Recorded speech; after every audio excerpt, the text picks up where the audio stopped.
먹는 것이 곧 나를 만든다. 안녕하세요, 리틀 약사입니다. 이 채소와 과일을 먹으면 건강하다. 누구나 하는 내용이고 누구나 공감하는 내용일 겁니다. 그런데 혹시 여러분은 하루에 어떤 과일과 채소를 얼마나 먹는 게 최선인지 고민해 보신 적 있으신가요?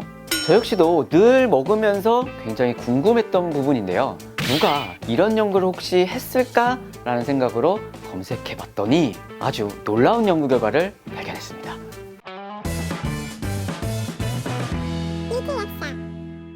심장 분야에서 가장 권위 있는 서큘레이션이라는 저널에서 이것에 대한 답을 얻을 수가 있었습니다. 이 연구는 당뇨나 암, 심혈관 질환이 없는 이 10만 명을 대상으로 무려 30년 동안 추적 관찰한 코호트 연구, 이것과 더불어 유럽, 아시아, 호주 등 29개국에 190만 명이 참여한 26개의 연구까지 종합적으로 메타 분석한 대규모 연구였는데요. 심혈관계 질환으로 인한 사망, 암으로 인한 사망, 호흡기 질환으로 인한 사망 위험뿐만 아니라 총 사망률을 낮출 수 있는 이 채소와 과일, 그리고 최적 섭취량을 제시한 겁니다. 자, 먼저 어떤 채소와 과일이 이 사망률을 낮추는데 가장 좋았을까요? 바로 녹색잎이 무성한 채소, 십자가 채소, 감귤류, 비타민C와 베타카로틴이 풍부한 과일 및 채소였습니다.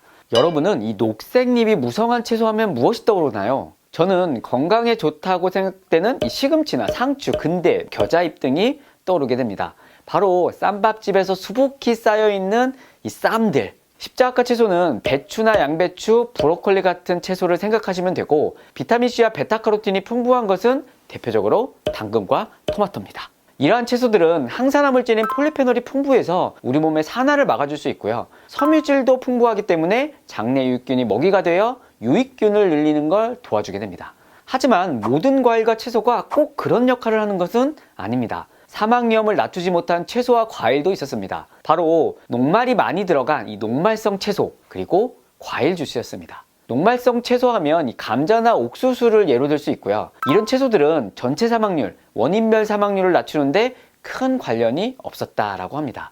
녹말성 채소가 왜 도움이 안 되느냐, 그 이유를 따져봤더니 녹말성 채소는 만성질환의 위험을 높이는 당부하가 높기 때문이다. 과일 주스도 이 사망률을 낮추는데 도움이 안 됐다라고 하는데, 과일 주스도 이 당이 많기 때문에요. 체중을 증가시키고 제2형 당뇨 위험을 증가시킬 수 있기 때문입니다. 특히나 믹서기보다 착즙기를 이용해서 섬유질을 제거하고 즙만 짠 이 과일 주스라면 더더욱 그럴 수 있습니다. 이 부분에 대한 이야기 제가 여기 자세히 해드렸으니 참고해 보십시오. 물론 연구에서요, 감귤 주스처럼 특정 유형의 주스는 항산화 작용이 높고 다른 주스보다 지질을 낮출 수 있다고 했지만, 개인적으로 당뇨가 있으신 분들은 당이 적고 베타카로틴이 풍부한 토마토 주스로 대체하시면 되겠습니다. 자, 이렇게 사망률을 낮출 수 있는 채소와 과일을 알아봤습니다. 그러면 이런 음식들을 하루에 얼마나 먹어야 사망 위험을 낮출 수 있을까?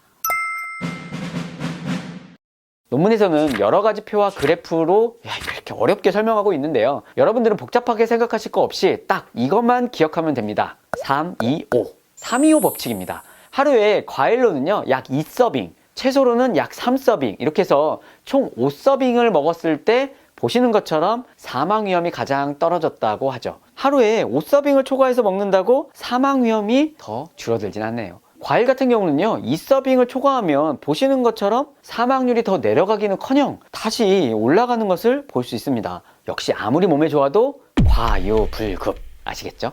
자, 그런데 우리나라 사람들은 이 서빙이라는 단위를 잘 안 쓰기 때문에 약간 애매모호하게 느껴질 수 있습니다. 서빙이란 음식의 표준화된 양, 1회 제공되는 양을 의미하는데요. 서빙 사이즈라고 말하기도 합니다. 해외에서는 보통 채소 및 과일 1서빙을 약 80g 정도로 잡고 있습니다. 영국의 NHS도 이 같은 내용을 말하고 있죠. 또한 WHO에서도 하루에 채소 과일을 합쳐서 5서빙 정도인 400g 정도를 먹는 걸 권고하고 있는데, 이를 이른바 5-a-day라고 부릅니다. 그런데 이 밥 먹을 때마다 일일이 몇 g인지 잴 수 없는 일이잖아요. 그래서 미국이나 영국 같은 경우 1서빙을 대략적으로 손을 사용해서 가늠합니다. 잎이 있는 채소는 2손 가득, 브로콜리는 한 주먹, 베리 같은 작은 과일들은 2손 정도, 사과 같은 경우는 한 주먹 정도라고 합니다. 어쨌든 결국 하루에 최소 3서빙인 240g, 과일 2서빙인 160g 정도를 먹게 되면 사망 위험을 낮출 수 있다. 그래도 감이 안 오신다. 우리 지하철 샌드위치 있죠?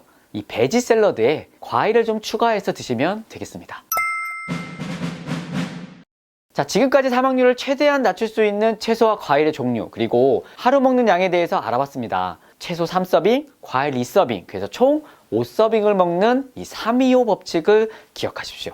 마지막으로 채소와 과일을 골고루 먹어서 장수한 사람들의 몇 가지 공통점이 있었는데요. 식생활의 질, 신체 활동 수준이 높고 종합 비타민을 사용했고 흡연과 음주의 가능성이 적었다는 겁니다. 결국 이런저런 이야기를 많이 해드렸지만 건강한 음식을 골고루 먹고 술, 담배 안 하고 운동하는 게 진정한 장수의 비결이 아닐까 생각해봅니다. 못 고치는 병은 없습니다. 못 고치는 습관만 있을 뿐입니다.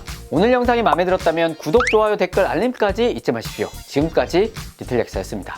구독을 원하신다면 이쪽, 더 많은 영상들을 보고 싶다면 이쪽.